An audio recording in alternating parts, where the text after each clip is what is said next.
It's your thing. Do what you wanna do. I can't tell you who to sock it to. It's your thing. Do what you wanna do. I can't tell you who to sock it to. If you want me to love you, maybe I will. Believe me, woman, it ain't no big deal. Oh, you need love now, just as bad as I do. Makes me no difference now who you give your thing to. Oh, it's your thing. It's your thing. Do what you wanna do. I can't tell you who to talk to. It's your thing. It's your thing. Do what you wanna do now. I can't tell you who to sock it to.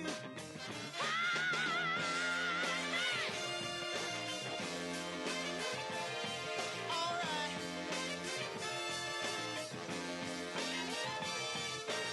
Lord have mercy.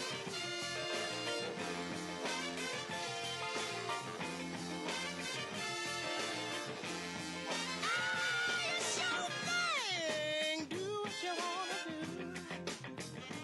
Ooh, I can't tell you who to sock it to. Hit me, man.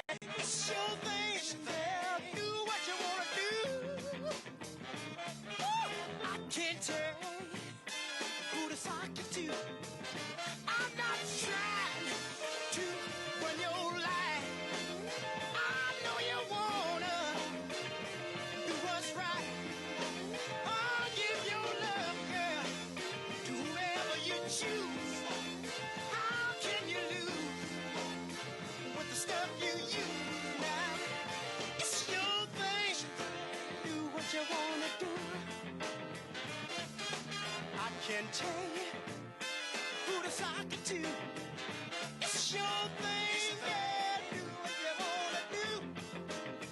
Don't let me tell you who to sock it to. Let me hear you say it's my thing. It's your thing. I do what I wanna do. I can't tell you who to sock it to.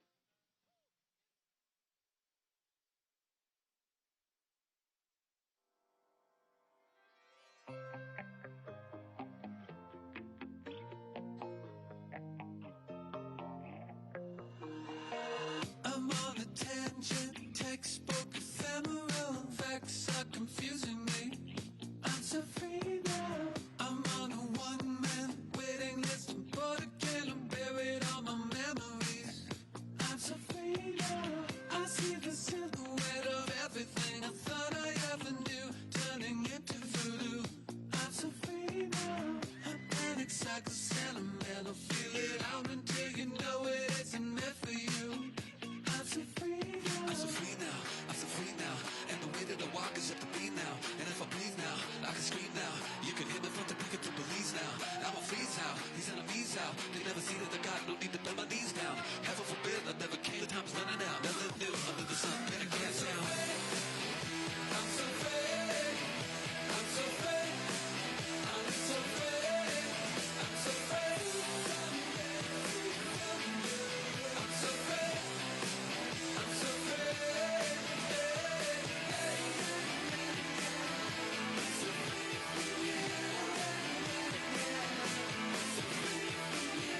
Who am I supposed to be in the middle of the day with no good connection? I'm so free now. They try to keep me down with the fiction after mail. I fell asleep in the engine. I'm so free now. A horizontal aspiration and a basement with a vacant digital lust for life. I'm so free now. A kind of phrase out the realm. Let it roll into the street like a token of sweet nothing. I'm so free now. I'm so free now. I'm so free now. And the way that I walk is up to me now. And if I breathe now, I can scream now. You can hear me from the peak of the police now. I'm a freeze out. These enemies out. They never see that I got no need to bend my knees down. Heaven forbid I never came. The time's running out. Nothing new under the sun. And I can't sound. I'm so free. I'm so free. I'm so free. I'm so free from me, free from you.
We'll be fighting in the streets with our children at our feet. In tomorrow's today worship will be gone. And the men who spurred us on, sitting judgment of all wrong, they decide and the shotgun sings the song. I'll tip my hat to the new Constitution. Take a bow for the new revolution. Smiling green, the change all around.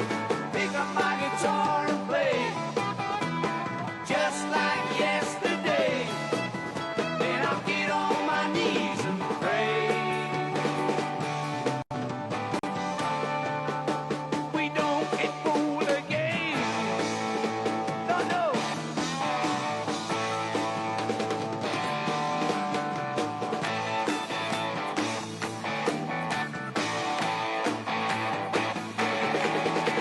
I move myself and my family aside.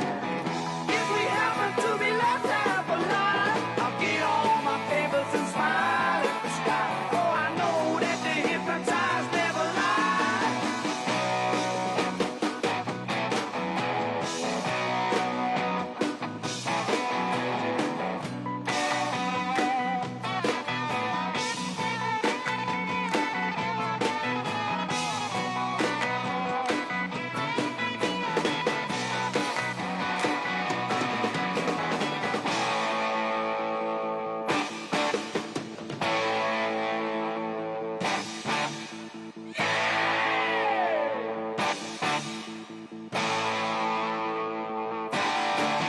There's nothing in the street looks any different to me. And the slogans are effaced by the line. And the parting on the left is now parting on the right. And the fields of thought no longer overnight. I'll tip my hat to the new Constitution. Take a bow for the new revolution. Smiling green, change all around. Get up my guitar and play, just like yesterday. Then I'll get on my knees and pray.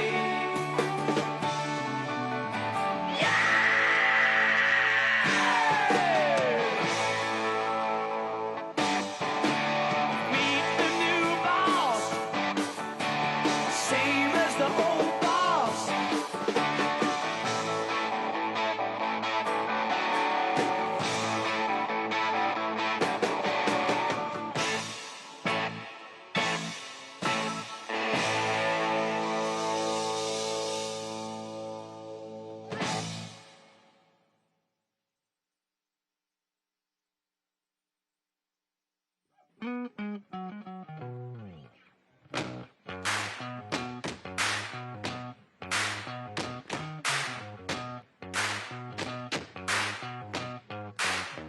There ain't no man can't save me. There ain't no man can enslave me. Ain't no man or man that can change the shape my soul is in. There ain't nobody here who can cause me pain, erase my fear, 'cause I got only love to share. If you're looking for truth, I'm proof you'll find it there. You got to serve something, ain't that right? I know it gets dark, but there's always a light. You don't have to buy in to get into the club. Trade your worries. You gotta show up if you wanna be seen. If it matters to you, ma, it matters to me. I'm gonna fall hard, yeah, I know I am. When the clouds crack up, I laugh with them. There ain't no man can save me. There ain't no man can enslave me. Ain't no man or man that can change the shape my soul is in. There ain't nobody here who can cause me pain or raise my fear, 'cause I got only love to share. If If you're looking for truth and proof, you'll find it there. You say you look funny, I say you're a star. I say you're whatever you think you are. Watching naysayers fall right in line. If we believe it, they'll say, she is so pretty, he is so fine. There ain't no man can't save me. There ain't no man can enslave me. There ain't no man, a man that can change the shape my soul is in. There ain't nobody here who can cause me pain or raise my fear, 'cause I got only love to share. If you're looking for truth and proof, you'll find it there. You got to go somewhere, ain't that true? Not a whole lot of time for me or you. Got a whole lot of reasons to be mad, let's not pick one. I live in a room at the top of the stairs, got my windows wide open and nobody cares. And I got no choice but to get right up when the sun comes through. Ain't no man can save me, there ain't no man can enslave me. There ain't no man, a man that can change the shape my soul is in.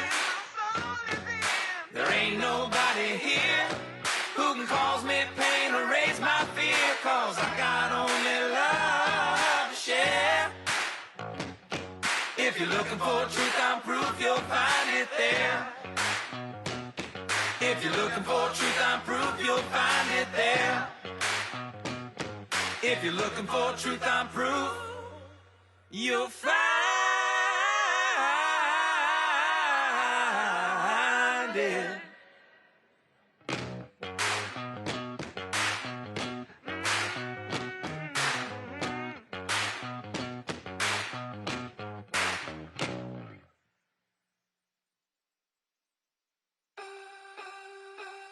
You know the tears are rolling down your face, and it feels like yours was the only heart to break.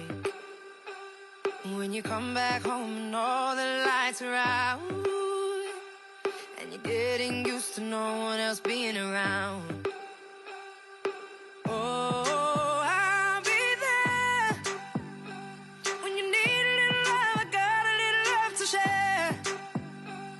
Yeah, I'm gonna come through. You'll never be alone. I'll be there for you.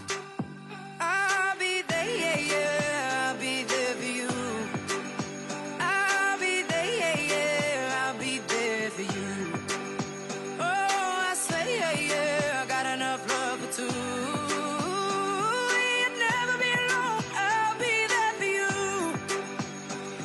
When it's Friday night and the drink don't work the same, you're alone with yourself and there's no one else to blame.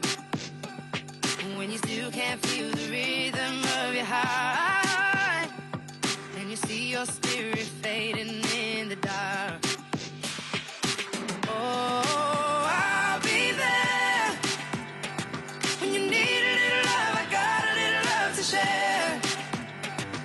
Yeah, I'm gonna come through. You'll never be alone. I'll be there for you. I'll be there, yeah, yeah. I'll be there for you. I'll be there, yeah, yeah. I'll be there for you.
check my nails.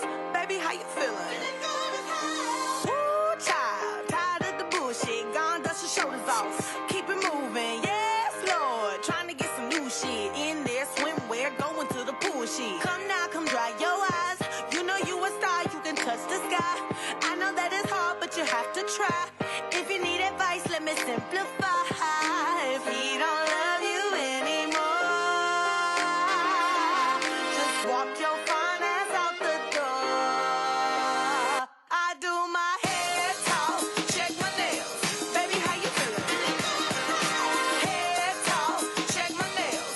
Baby, how you feeling? Feeling good as hell. Baby, how you feeling? Woo, girl, need to kick off your shoes. Gotta take a deep breath, time to focus on you.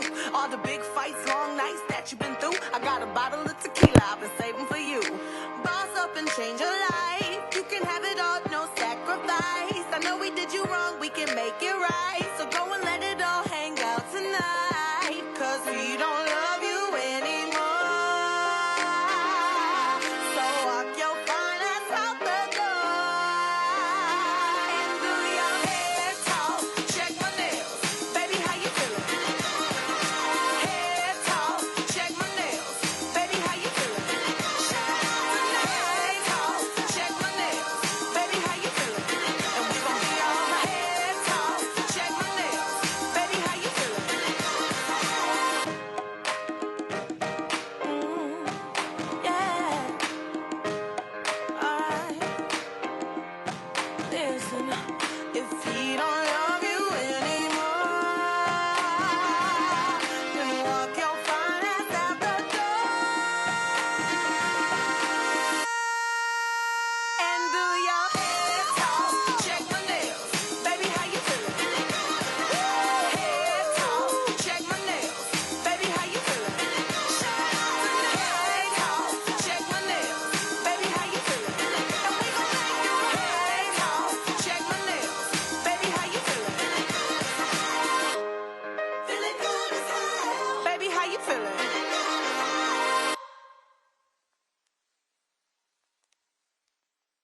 All right. Good morning, everyone. Thank you all so much for being here today. It's great to see so many faces, familiar and new, out there in the crowd. My name is Narain Talapragada. I'm one of the organizers on staff here in Manchester, and I appreciate it. And before we hear Pete speak, and I know we're all really excited to hear from him, I wanted to share a few words on why I'm here for Pete and how all of us together can make sure that Pete is our next president. So I grew up in a conservative town in Virginia where everyone watched Fox News, and there weren't a lot of families like mine. So sometimes it was hard for us to fit in, and in fact, we differed from our neighbors in every way imaginable. But whenever we had our times of need, we always rallied together. When my mom was diagnosed with cancer, our neighbors stepped up to help out. And in that moment, party labels did not matter, but our shared values did. And Pete gets that. Last May, I saw him take the stage at a Fox News town hall and get a standing ovation talking about progressive values. And in that moment, I saw a courageous leader who was bridging partisan divides with empathy and with creativity. And I saw someone who understood that communities like my hometown and like right here in Manchester are the backbone of America. So that was the moment that I resolved to do everything in my power to make sure that Pete gets elected president. And I think for a lot of us here in this room too, that was also the moment that so many people in every ward of this city and every corner of this state decided, let's go out and knock doors and make phone calls and make sure that Pete wins. So we've got 1 week now until the primary, and the future is in our hands. Literally, I want all of you to take out your phones. Take out your phones. No, really. Okay, I can see the cell phones coming out. I want you to text local to 25859. That's local to 25859. Good. You'll find out about all of the amazing opportunities to help get out the vote in your area. There's also a whole bunch of my fellow organizers here out there in the crowd, so please find one of us. And yes, they're all raising their hands right now, which is wonderful. Find one of them, find me, and let's talk about opportunities to go out, knock doors, make phone calls, and win this thing for Pete. Because together, we're going to make sure that Pete wins the nomination, but together we're going to make sure that we turn the page on our broken politics, we bring our country together, and we finally get to work on our greatest challenges as a nation. So, with that, it is my great honor to introduce a true champion for New Hampshire and for our nation, Representative Annie Kuster.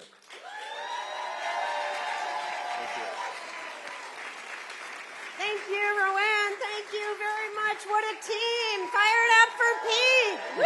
Oh my goodness. Hi. Fired up, ready to go. Thank you, everybody, for turning out this morning. I'm super, super excited. I'm excited to thank the volunteers across Iowa, the Women for Pete, the Introverts for Pete, all the different groups that turned out. We had folks working every single caucus, and I'm sure when the results are all in, we are going to have a fantastic result. But today starts the first in the nation New Hampshire presidential primary, and we are right here with Pete Buttigieg, and I'm super excited that he came to Manchester to kick this off. So here's where we are. I had the unique opportunity to meet almost all of the candidates, to get a chance to go out and campaign with them and see how they reacted to New Hampshire and how New Hampshire audiences reacted to them. And here's what was special about Pete from the very beginning. The first time I met him, we were in a bookstore in Concord, New Hampshire on Main Street called Gibson's. I can remember because Pete climbed up on a bench and the crowd was so big he could barely see to the other end of the bookstore. But what he talked about was his vision for the future. And he talked about his values. He talked about integrity. He talked about decency. He talked about everything that made him tick. And this is a man who chose to go to the military, who chose to serve our country and protect our people. This is a man who can speak about his faith clearly and with compassion and with conviction. And this is a man who has lived a life of integrity. He has energy, he has a vision for the future. I'm super, super excited about it. Then I had the chance to campaign with him when he was talking about health care. And he sees a vision for the future of America where every person, no matter who you are, where you live, every person has access to high-quality, affordable health care.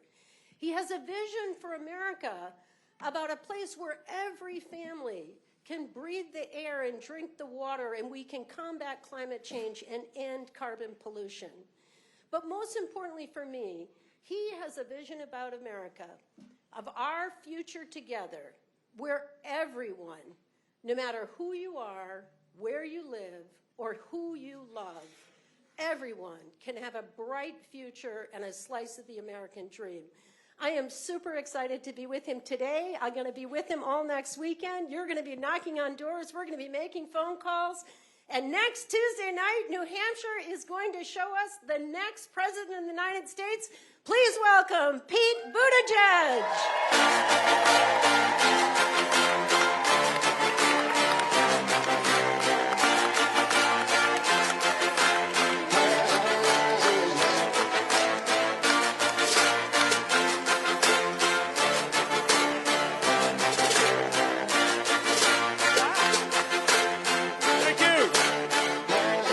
Thank you so much, Congresswoman Custer, for your leadership.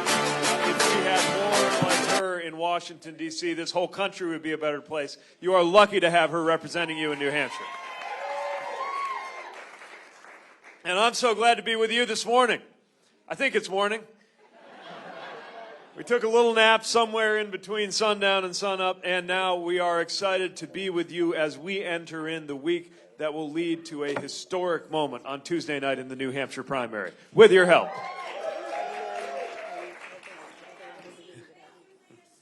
Thank you. I appreciate it. Thanks very much. And thanks to everybody here who served. And thanks to everybody here who came into this room knowing just how much is at stake in the decision that is going to be made here in New Hampshire in a week.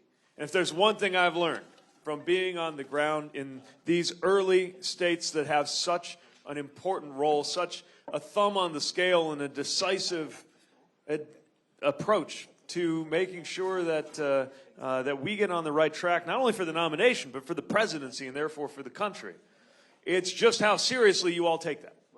And so I'm here not only to thank our supporters in this community and across New Hampshire, but also knowing that some folks are here who are still thinking it through. The same people who were coming to the events over the summer when I was just trying to get known, trying to explain how to say my name. There's still quite a bit of that going on, but the ballot's multiple choice, so no spelling test on that. And then starting to say things like, that was a pretty good speech, you're in my top 6 now. And now here we are at decision time. And so I'm here one more time to ask for your vote as we pull into these critical days in the name of the future that we can create together. And as you may know, the guiding image of this campaign that guides the work that we're doing and our approach to governing and to winning an election is an image that I want to invite you to form with me right now in your own mind in as much detail as you can. It's how it's going to feel the first time that the sun comes up over New Hampshire and Donald Trump is no longer the president of the United States.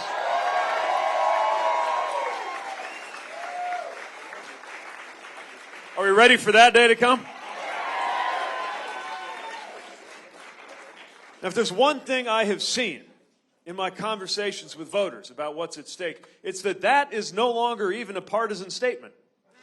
That not only are diehard Democrats eager and working to bring about that day, but independents here in a state that likes to make its own decisions are also ready to make sure that day comes. And we're encountering a lot of what I like to call future former Republicans who are more than welcome in this coalition to help make sure that we can bring that day about. Because you don't have to be a diehard Democrat to look at what's going on the floor of the Senate right now and ask if there is any accountability for a president who thinks he's above the law. You don't have to be a diehard Democrat to find it hard to look your children in the eye and explain this presidency to them. And so right now, we are building a coalition that is calling out to everybody, progressives, moderates, independents, and forward-thinking Republicans, to bring about that better day. And the great news is that's what we need in order to win, and that's what we're going to need in order to lead. In order to govern, we're going to have a focus on the future. Think about what it's really going to be like on that day that I just invited you to picture with me. We'll be glad to put the chaos behind us and the corruption behind us, but it's not as though our challenges will end. Oh, our work will begin on that day. And the challenges facing the next American president are going to be profoundly new. Here at home, we're dealing with an economy reshaped by technology, changed by things like gig work that didn't even exist in its current form just a few years ago.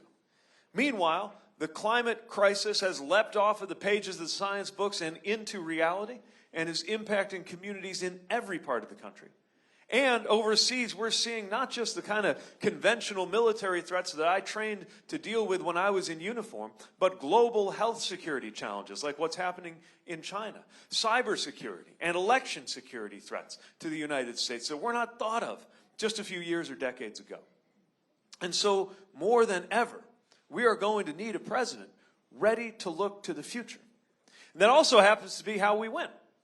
Every time my party has earned the White House in the last half century, every single time that we've won, we have had a candidate who was focused on the future, hadn't been in Washington very long, if at all, and was opening the door to a new generation of American leadership. And I believe that's what we need in order to win and in order to govern this country.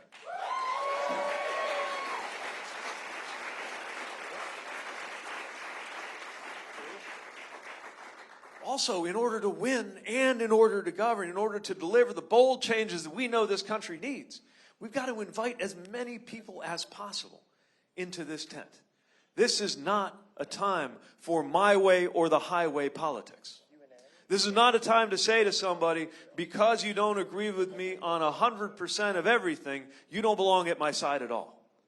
This is our top opportunity to add, to expand, to multiply the power of an American majority that not only can agree on what we're against and wanting to put an end to this president, but even more powerfully agrees on what it is that we're for. Way more than you would see represented on the floor of Capitol Hill. Think about it. Most Americans know that the time has come to put an end of the season in which giant corporations can pay zero on billions of dollars in profit while wages are flat. Most Americans recognize that we've got to act on climate change right now, and that it is not just a scientific issue, but a moral issue.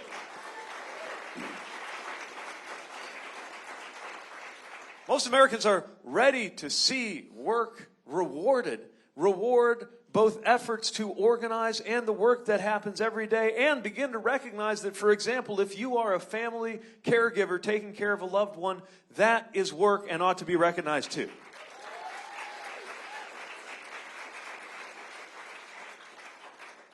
Most Americans, like the guy I met in Berlin who came up to me saying that he had been at the pharmacy standing in line. The person in front of him didn't have the money to get the prescription she needed, was $5 short, and said, well, I reached down to my pocket and spotted her the $5, but what happens the next time if I'm not standing behind her in line? Understand now that the time has come to see to it that not only is there no such thing as an uninsured American, but we got to make sure there is no such thing as an unaffordable prescription for anyone, no matter your health insurance in this country.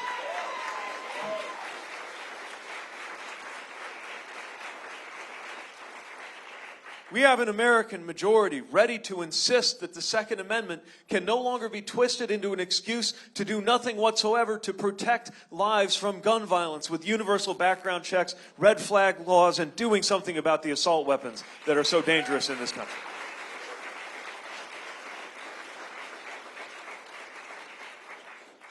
Most of us recognize that a democracy is not a democracy if money can outvote people, or if districts can be drawn by politicians picking out their voters rather than the other way around.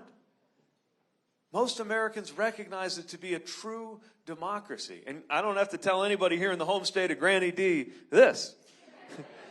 That we got to act to make sure that every vote is counted and that every voter counts. And we know, as a country, how much depends on taking the steps now, in our time, to see to it that your race has no bearing on your health or your wealth or your life expectancy or your relationship with law enforcement. We got to act now to make that a reality.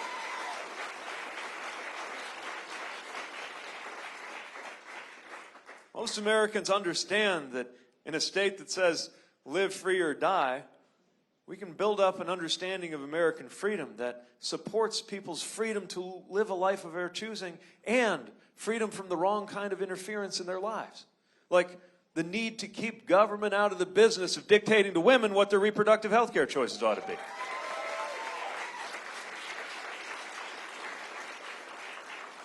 And most Americans, whether you think of yourself as part of a political party or not, support our teachers and are ready to back them up with a Secretary of Education who believes in public education.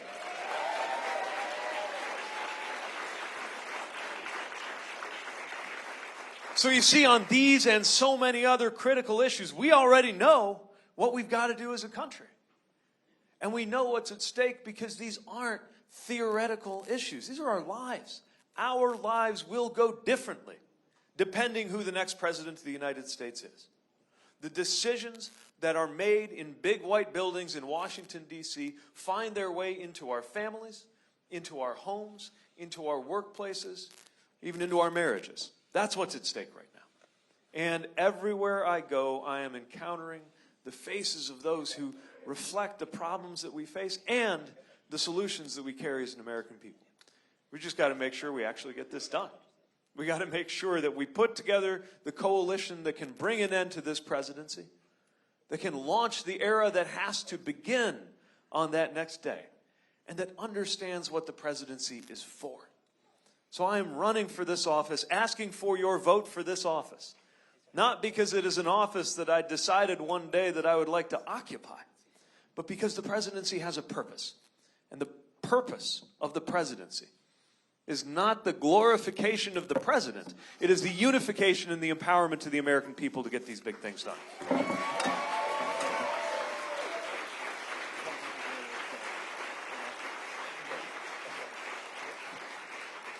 Now, as you know, our campaign prides itself on conversation, on openness, on transparency, and that means that even though our numbers have grown a little bit from when I was first poking my head into the coffee shops of New Hampshire, we can still have a conversation. So we've gathered up questions, and I'm going to ask you to welcome back to the stage Naran from our campaign, who is going to lead the discussion and share some of the questions that came from everybody. Welcome. By the way, thank you also for adopting our organizers as your own and treating them so well. Don't we have the best campaign staff in the state? I know I'm biased, but...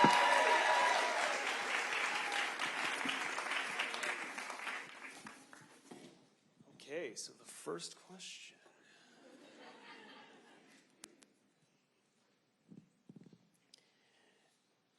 So someone here says, as a fiscal conservative, I've been abandoned by my party. What's your position on our debt and deficit spending, given current projections that debt will overtake GDP in the foreseeable future? Great question. If it's you, go ahead and give a wave if you like, so I'm looking in the right direction. Hi. Thanks for coming. You're right. I'm the youngest one running for president, and I'm old enough to remember when congressional Republicans cared about the debt, or at least said they did. And here we are with $1 trillion deficit under this president, and it shows no sign of slowing down. Now, I think the time has come for us to take ownership of this issue. And it's also a question of generational justice, because a future generation, perhaps my generation actually, will be here when some of these time bombs go off if we don't get on top of our fiscal situation. Now, here's the good news.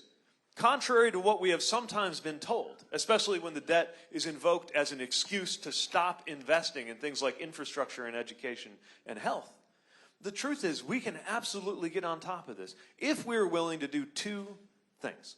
And you'll see my campaign does both of these things. The first is to be smart and honest and careful about what it is we promise and propose to do. So you'll notice I have proposed a way to make sure that there's no such thing as an uninsured American. We call it Medicare for all who want it, without assuming that everyone's going to want it. We allow people to decide for themselves. And we've structured it in such a way that it can be done over the course of the next decade for about $1.5 trillion. Not a small amount of money. But when you compare it to the price tags of 20 or 30 or 40 trillion, or some candidates saying you don't deserve an explanation on how much it's going to cost at all. This is the way to make sure that we can get that big thing done and do it without breaking the bank. Same thing on college affordability. I believe passionately that we must make sure that cost is no longer a barrier to going to college. And that's why we've put together a program that would design a state-federal partnership to make college support so generous it'd actually be tuition-free for most Americans.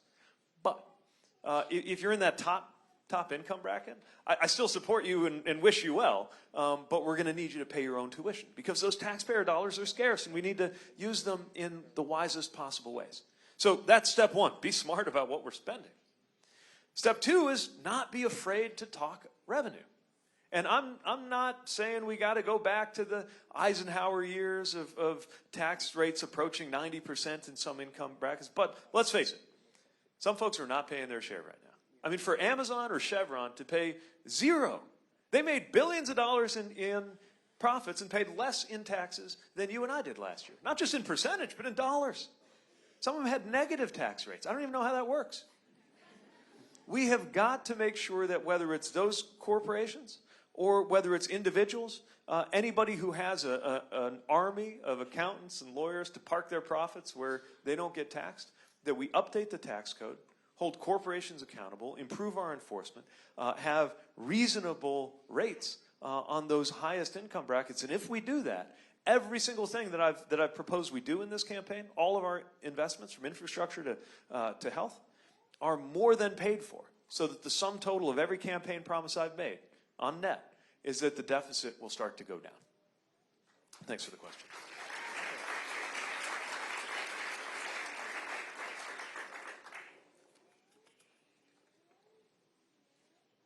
What would you do differently about the war on drugs? Whole lot of things. And again, if that's your question, just give a wave or a shout. Thought I heard you. Oh, Lucy. So, one thing we know is that the war on drugs approach has completely failed. In particular, the reliance on incarceration. Look, if incarceration made a country safe, we'd be the safest country in the world because we're the most incarcerated. And it's just not true. Not only that, but the patterns of mass incarceration have had terrible racial inequities and in particular been incredibly destructive to Black American families. And so the time has come to have a new approach. What does that look like? It means decarcerating this country.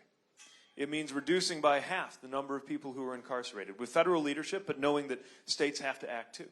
It means ending incarceration as a response to possession of drugs.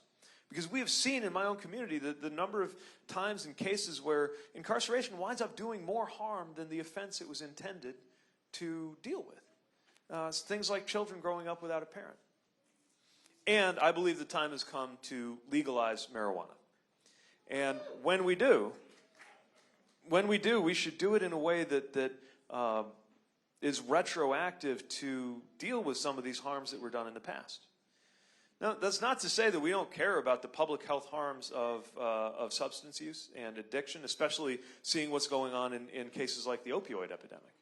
But I think the opioid epidemic has also demonstrated our awareness that this is not a moral issue as much as it is a medical issue. That's what addiction is. And we ought to face up to it. So both looking forward when it comes to opioids and responding, it would be shame on us if we're only enlightened now looking forward when it comes to opioids and do nothing to reverse the harms of the way that crack and marijuana were handled in the past. Let's make sure that in all cases we recognize the common sense science-based approaches we should have for the road ahead. And then when it comes to what we are up against with opioids, make sure doctors are actually able to prescribe an adequate amount of medication-assisted treatment.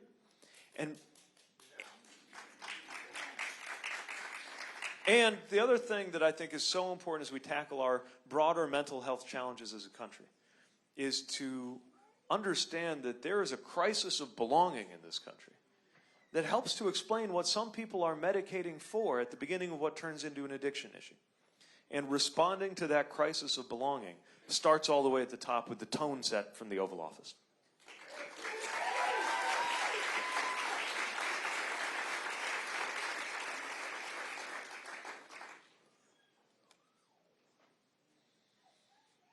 So, in addition to, let's see, what is this? Yes, so this is a question about Alzheimer's. Basically, what will you do about treatment for Alzheimer's, and how will you support millennials and Gen Z with this upcoming public health crisis? All right. Well, thank you for your advocacy on Alzheimer's. It's touched people that I care about, and it's an exceptionally cruel disease. And so, first of all, we need to make sure that we are upping our support for research, because I truly believe in this idea that the first survivor of Alzheimer's is living among us today.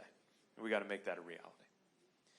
The next thing we've got to do is support a structure that allows people and families who are impacted by this cruel disease to get by. It's one of the reasons, of course, why we need to make sure everybody has insurance. It's also why, whether we're talking about Alzheimer's, dementia, and memory care, or aging in general, we have got to deal with long-term care solutions in this country. I remember, not related to Alzheimer's, but another medical issue, when it appeared for a time that my father was going to need long-term care when he became ill. And I will never forget the conversation we had at the hospital with my mother, me, and the social worker, politely explaining why the best answer for the family might be to just spend down everything she's got until all her assets are gone so she can qualify for Medicaid. And I'm seeing heads nodding like we're not the only family to have had that conversation. And so I may not be the only one to have shaken my head and thought, is that how we handle long-term care in this country? And for so many people, that turns out to be the answer they get. And of course, this is especially acute for families impacted by dementia and by Alzheimer's. So some steps we need to take. First of all, a national long-term care benefit, $90 a day. It may not cover everything, but it will make a dramatic difference, both in access to the specialized units that people need and being in the facility, and where possible, making it possible for people to stay at home longer too. Whatever is medically right. These decisions should be based on what's right for the family and what is right medically, not on the financial twists and turns of the insurance industry. And one more thing. Since so often it does fall to a family member to provide that family caregiving I was talking about earlier, let me explain what I mean when I say we need to lift up and honor that work. I believe that for the purposes of Social Security, a year spent as a family caregiver, looking after a dependent, whether it's a parent or someone else in the family, should count as a year in the workforce, because even though it's not compensated, it most certainly is work, and we ought to treat it as such.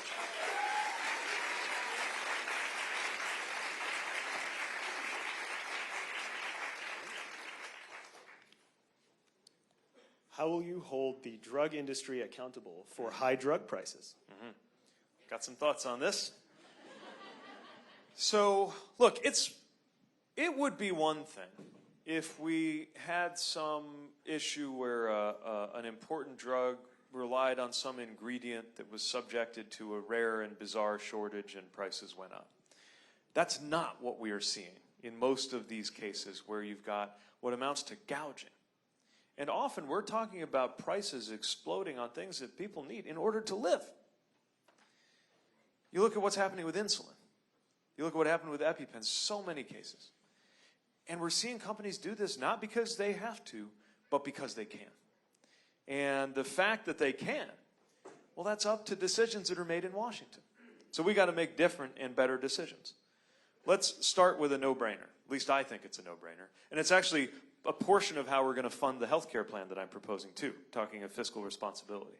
It is the common sense step of allowing Medicare to negotiate prices with drug companies.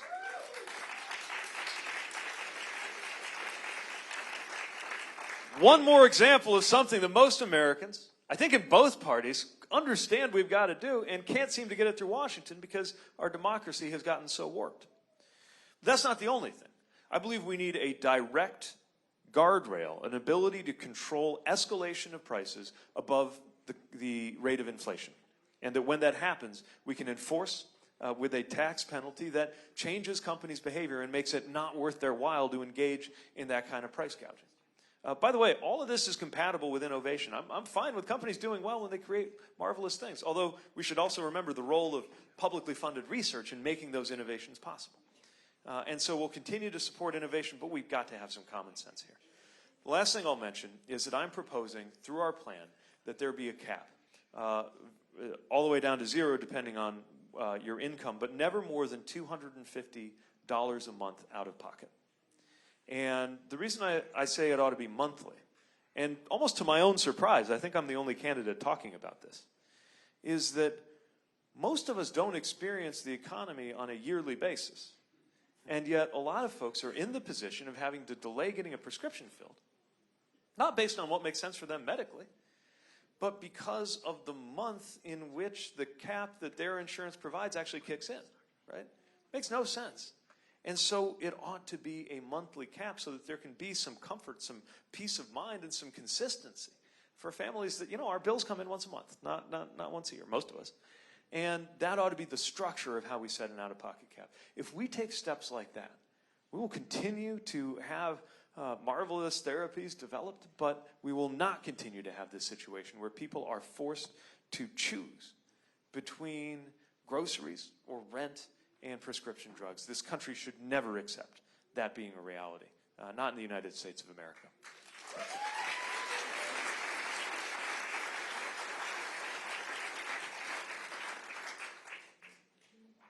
Okay, so the question is, aside from what the president has said about headaches after the airstrike by Iran in Iraq, there was no military response, should there have been?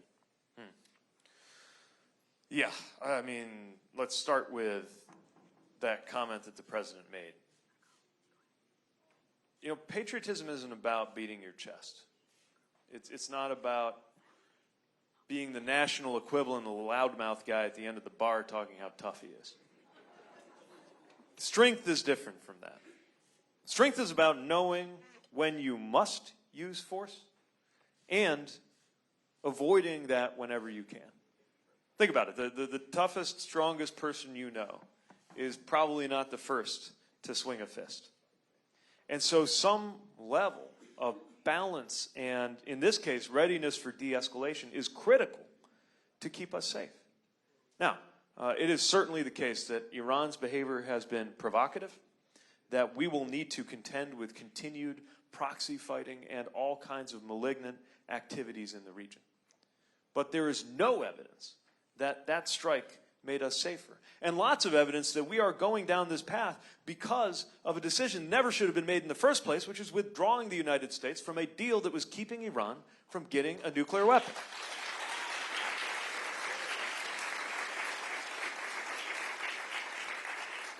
Let me share a story with you that got me thinking all over again about what's at stake and having a commander-in-chief who actually understands the perspective of those who served. I was in the airport a few weeks ago, traveling for the campaign, and ran into somebody I had not seen since we were both in Afghanistan. Not seen since we were both serving together, and hadn't seen since she was injured in an insider attack during the time we were both deployed out there. And I saw her coming down the concourse. She's with her teenage son at her side. And she's wearing a T-shirt from the Wounded Warrior Project that says, "Some assembly required." And I asked her how she was doing. She lifted up her knee and she tapped on her leg, her prosthetic leg, the part they couldn't save. And she said, "The Navy fixed me up just fine."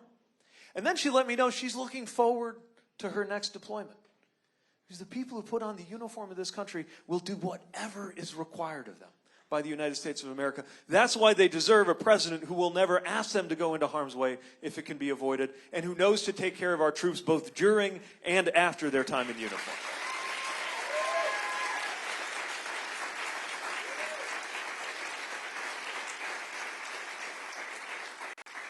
This is the last question. All right. Let's see.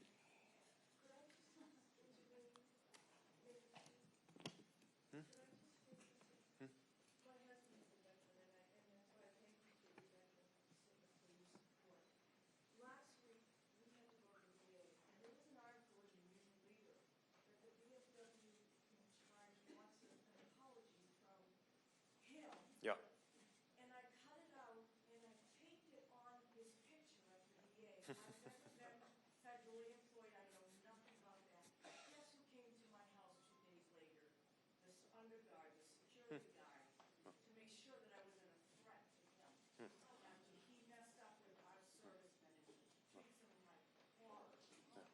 Well, Ma'am, I don't regard you as a threat. I regard you as somebody who has shared a lot with this country, as everybody who served and everybody who loves everybody who served is. And our veterans deserve better than what we're getting from this president. So thank you. Yeah. And the last question is, can you speak more basically about the difference between undergrad college debt and grad college debt and how your programs address this? Interesting. Yeah, so our focus is on debt for four-year university education, but we also have to make sure that we are keeping the cost of graduate school under control. Now, the theory is supposed to be that when you're in grad school, if you are taking on debt, it is toward the furtherance of a career that's also going to pay well. That's the theory. I happen to be living in a household where, because I'm married to a teacher, who I'm so proud that he is a teacher, and who went through grad school in order to qualify to be a teacher, but made more actually working odd jobs to put himself through grad school than he did as a teacher, is an example of many areas in which professional compensation is out of whack, and we got to make sure that grad school is more affordable on the front end. So investing and supporting in our universities, in our university system, and in state-federal partnerships to keep costs under control is part of how we make sure there is less debt to begin with. The other thing we got to do is make sure that fields like public service and fields that aren't going to compensate as richly as others are rewarded. That's why I'm proposing that we expand the public service loan forgiveness program. And this would work with graduate as well as undergraduate student debt. And if you're familiar with this, it's a great idea that's already on the books. It says that if you take on a role in public service, you can get your debt forgiven. Problem is, it's almost impossible to actually take advantage of. It takes 10 years before you get any benefit at all. Most loans don't qualify, and it's too narrow in terms of what counts as public service. For example, I would argue, if you are providing medical care or mental health support in particular in a rural area that is underserved, whether you're working for the public sector or not, that is public service, and it's the sort of thing that ought to get loan forgiveness.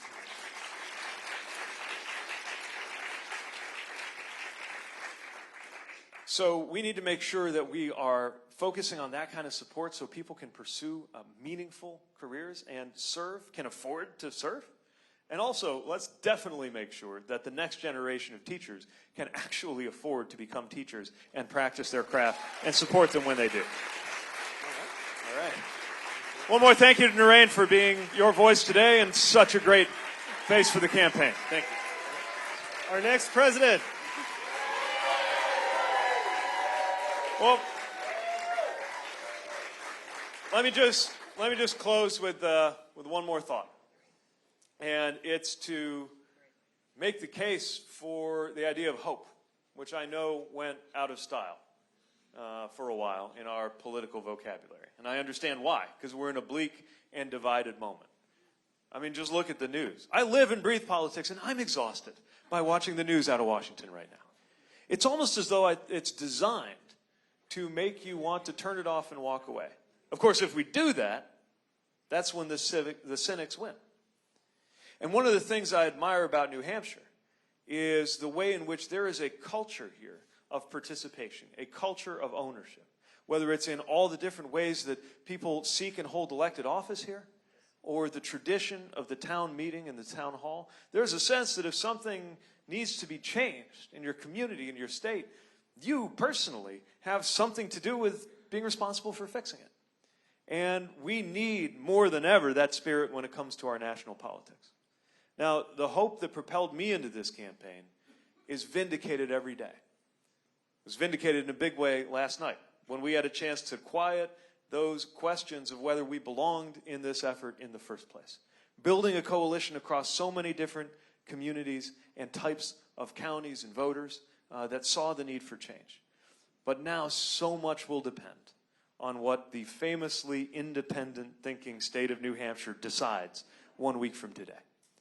And what I am asking of you is to take whatever sense of hope must have propelled you in this room, because I don't think you'd be here if you didn't have some belief that it actually matters who gets their hands on the mechanics and the pulleys and levers of government and what values are guiding those hands. What I'm asking you to do is bottle up that sense of hope that brought you here and spread it to those in your life who may well respond much more powerfully to a word from you than to an ad from anybody else. And let them know why you think this matters, and let them know why you see a way forward in this coalition that we're building. And above all, let them know they are welcome to join us in this effort. If we do that, we will send next week the most powerful reply of all to all the nonsense that's going on the floor of the Senate, at the hands of the Senate GOP. Because remember, as discouraging as it may be that they are the jury today, we are the jury tomorrow, and this year we get to send a whole different message. So I hope I can look to you to support us in this effort. I thank you for your involvement, for being here. Thank you for coming. Thank you for caring.